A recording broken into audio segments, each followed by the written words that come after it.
Big up everyone. I hope everyone is doing well. It's going to be a quick reaction video, which I should have done yesterday, but I didn't have time to do it yesterday. I'm real disappointed. All right, so this is my response to the two Brazilian games that just happened in the Club World Cup. Flamengo 2, Bayern 2, Palmeiras 1, Botafogo 0. I guess we'll start with the game of yesterday.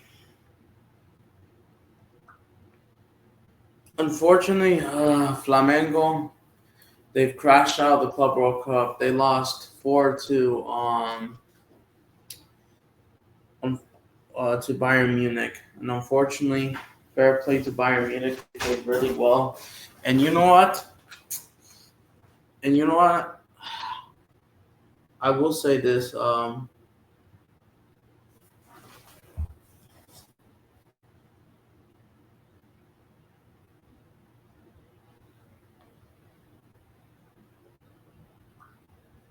on. But yes, unfortunately, yes, I'm kind of disappointed for Flamengo. Oh man, Bayern Munich, they just had the better side of players. They just had the better quality players. And unfortunately, this is unfortunate, unlucky for Flamengo. And you know what? There is something to blame for this. I'm just disappointed for Flamengo. Unless you're Botafoguense, which I'm gonna get to you guys. Unless you're a Vascaíno or Tricolor, which good luck to you for the Mensa, because I'm recording this just before your game begins. So yeah,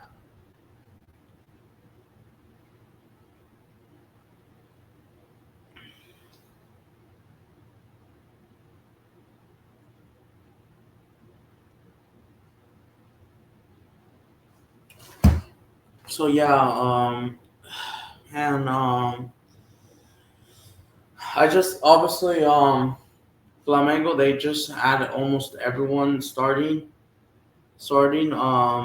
as I expected accepted.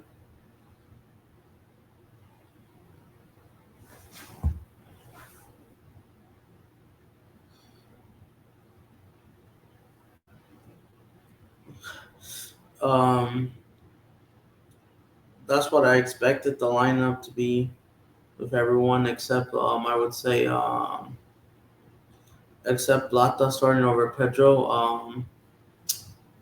Which by the way, Pedro didn't even play a single minute. He wasn't subbed on because instead they brought on Nicolas de la Cruz instead. Didn't even know, but as they trained, that's yeah, and even the second half, Felipe Luis tried to change I guess format in the second half, but just didn't work out. And unfortunately for Flamengo, the two goals that they came from, Gresson got a great strike to in to get one back, but unfortunately, I will say this: Flamengo in the first 10 minutes were bloody awful. They've gifted Bayern.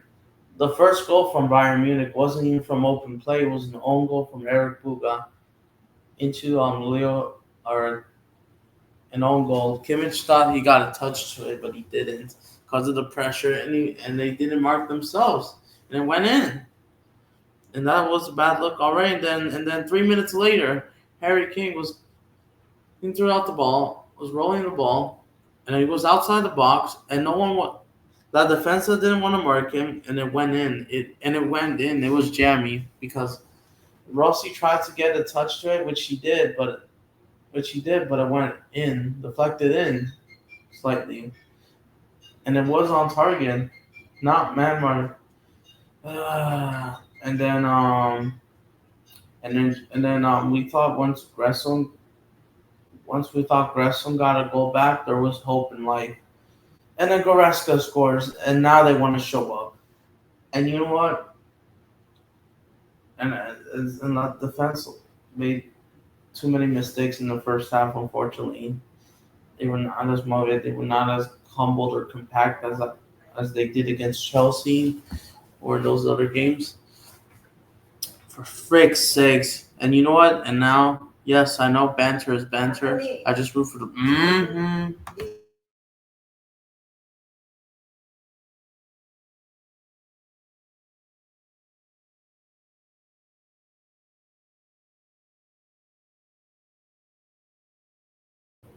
Sorry about that. They want to invite me to eat breakfast.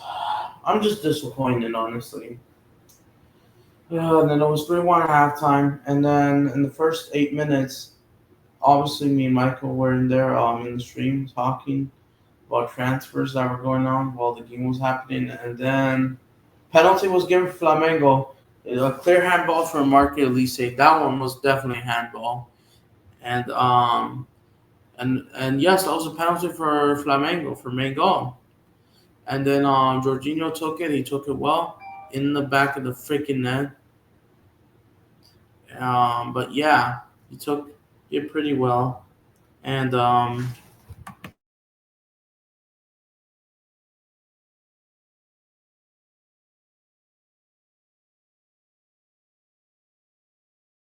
I'm just disappointed for Flamengo. Yeah, sorry if I cut it out. And then we thought there was hope. Flamengo could get another goal back, and especially to get the momentum to at least tie this game, even for extra time. But and now, and then unfortunately there was more bookings on the way, and like Wesley gets booked, Bulga gets booked. There was a big clash between them and small fights here and there. Allen came on, got booked right away. Luckily there wasn't anyone getting sent off, but it was a bit chippy here and there. And those substitutions, you could say they were not.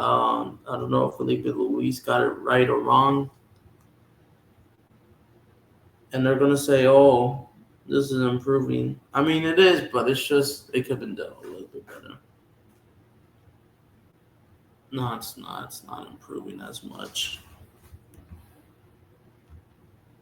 because they're still that as well. Obviously, that's why it's not enough.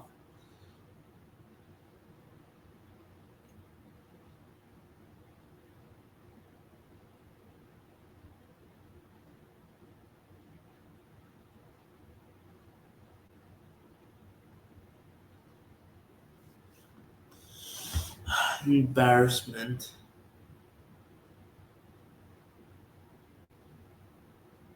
It's an. I mean, it's not an embarrassment, but it's just really disappointing. But yeah, so for Flamengo, yep. There was questions why is there ever like I haven't even watched um Felipe Luis's press conference. I haven't had time to react, and I probably won't have time to see it because of the Fluminense game and preparedness with Michael and all that. And by the way, the another Michael, Michael, the one that played for Alahan. Um, by the way, big up to you, Zier. If you're watching this video, big up to you. Yes, your former striker at your club. He didn't got a single minute, which you guys saw. Danilo wasn't brought on. That's I thought a lot of these players, well, Jorginho got that penalty kick. He did everything, but he couldn't do everything by himself. It was impossible. Vascaeta was more quieter than he was in those last few games, honestly. He's been more quieter. There's been questions. I don't know. And then Pedro hasn't been starting. I don't know if this is a concern if Pedro's going to leave Flamengo or not, or there will be links for him. I doubt it. Don't get confused with that João Pedro guy at Brighton, which Chelsea are trying to get him. I'm talking about the one at Flamengo. But yes, and you know what? And you know at this point, all right. Before I say anything further, but yeah, it looks like Pedro's no longer going to be Flamengo's main penalty kicker. It's going to be Jorginho. Fair enough. And you know what? And you know what? Fair. I congrats and like I said, I congrats Bayern Munich on advancing as they will play PSG as expected in the quarterfinals. That's a big game, bro. That's a huge game. But at the same time, I just think the Bayern Benfica game, if it was fixed, I wouldn't be that surprised because Bayern was supposed to play Chelsea. Where was this against Benfica? Benfica wants to give it all against Bayern, but they didn't want to give it against Chelsea. And then you're gonna have Chelsea fans banter Benfica. Bayern Munich. No, not Bayern Munich. They'll say long live Bayern Munich against Flamengo because Flamengo finished first and they still have to play Bayern Munich. And the harder side is distracted. All thanks to Saturday missing a 1v1 chance against Benfica. By the way, this fraud, he shouldn't even be nowhere near. Yeah, and you know what? At this point, do I have a favorite between PSG and Bayern Munich? Yes. PSG are definitely going to win this. Bayern Sané isn't going to score against them. Definitely no way. No chance. I expect PSG to get to the semifinals already. I expect to be favorites in the quarterfinals. But yes, a lot of people have been questioning.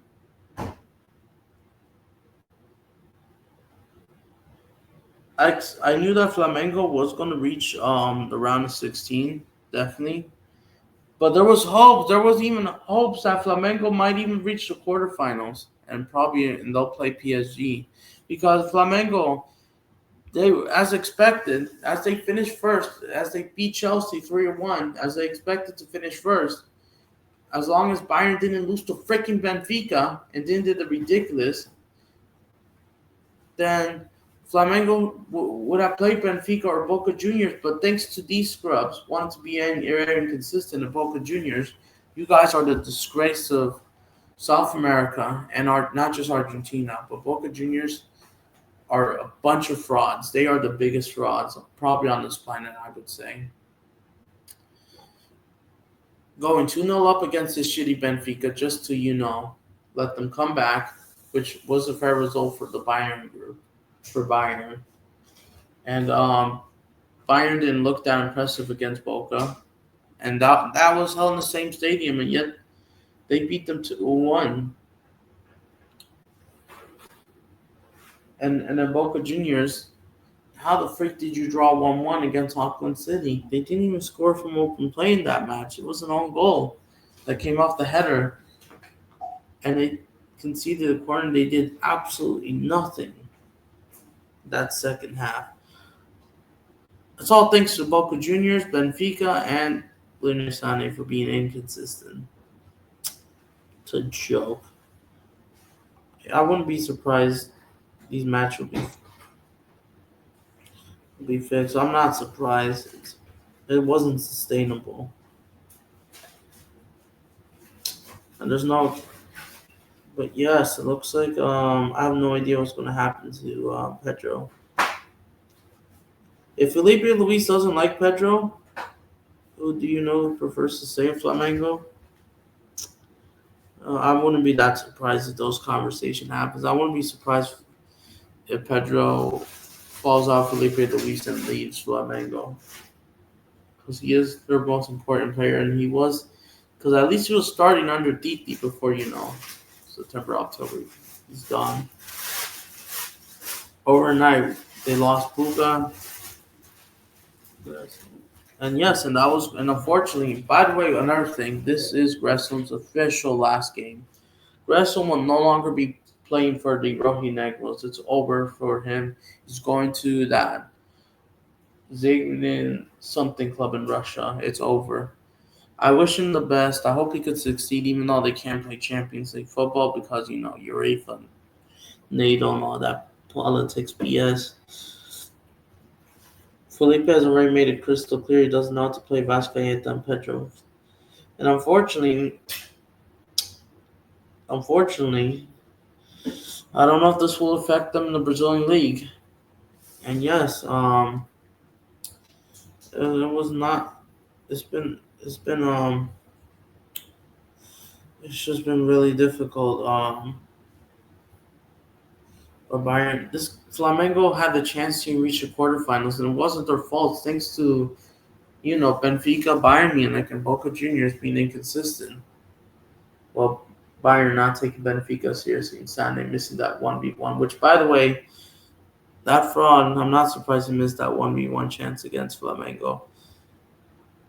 And it is what it is, but I think they earned like $35 million or something. Oh, my goodness. Flamengo's next match, I think, is against São Paulo or Santos. But I heard the game against São Paulo might get postponed for some odd reason. I have no idea.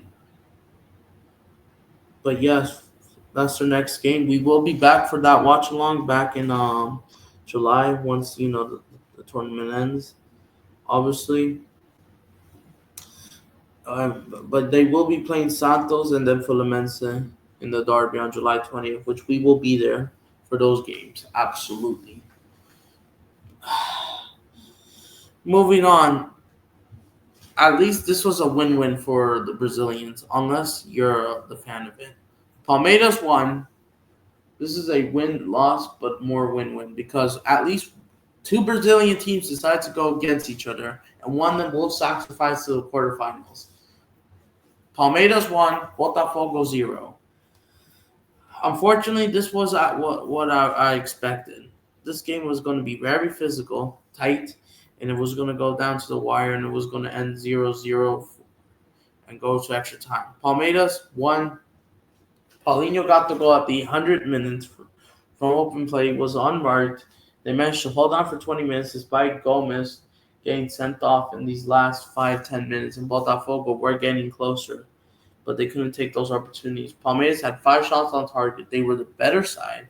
Botafogo had 2 shots on target. But yes, Palmeiras-Botafogo is a new rivalry in Brazil. This rivalry has been getting good, honestly. And now the banter, the pigs have finally bite off the dog for the first time since that 3-4 comeback against them in November 2023 or December 2023. I think it was November. But yeah, Palmeiras 4, Botafogo 3 up. And now Palmeiras, they move to the quarterfinals. They move against Chelsea, which, a lot of things need to be said. Already a reunion. Absolutely. Already.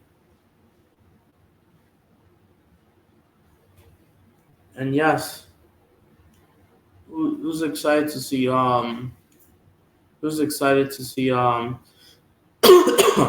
Esteval going against his already future club? Well, it's about to be his club. And who knows, they might just pick him up already unless Palmeiras somehow does an upset against Chelsea.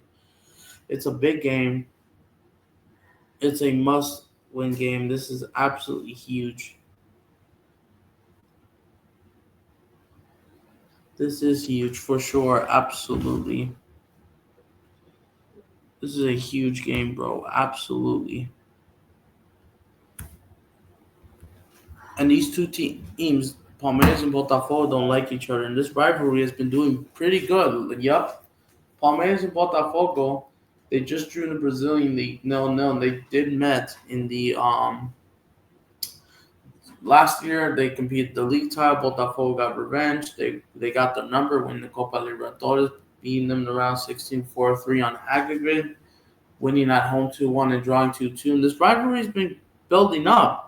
And Botafogo, who didn't upset against PSG, even though I know Atletico Madrid fans will say that match is fixed. Botafogo only lost 1-0 to Atletico Madrid, almost holding them for a 0-0 draw, which led them going through. Palmeiras, they just drew against Miami 2-2. Need to come back because we almost see Inter Miami getting easier route to the quarterfinals. But yeah, that's how it ended. That's how it ended for Botafogo. If you're Botafoguense, you must be a bit disappointed and furious because you could have gone to the quarterfinals, but Botafogo, it looks like things haven't been working out under what's his name? Pereira. It looks like he's not winning. It looks like he just got fired. It looks like they just sacked him. I think Botafogo might have just sacked him already. Former Toluca boss, who also crashed down the quarterfinals in Liga MX against the worst Club America side, 4-0, despite how well in the league. And they replaced with Antonio Mohamed. They played even better than Toluca. Even though it's all tough, but Toluca plays the best Mexican football right now. Best football. in all of CONCACAF, even though they should be in the Club World Cup based on form. Because I wonder, imagine for light show. Even though they want to do the bloody stupid CONCACAF Gold Cup at the same time, which the CONCACAF Gold Cup, I hate that. Honestly, that tournament is a joke. It's it's rigged. It's fixed. I'm gonna make a separate video because we all know it's gonna be in a BS and all that. It's all about that BS money. But yeah, Alex Vega probably would prefer playing for the Club World Cup than the Gold Cup if that happened. But here's another thing. Luckily, in these two games, and I hope this doesn't happen to the Inter Fluminense game, no weather delay. I'm happy about that. Palmeiras, Albert Ferreira, they used to 4-2-1, Botafogo already used 4-3-3 his last game, and then now he's fired. They brought themselves Newton, Correa, Cubiano. They tried to impact some of it, which a little bit to even get one shot on her, but not much. But yeah, dang it, they're need me.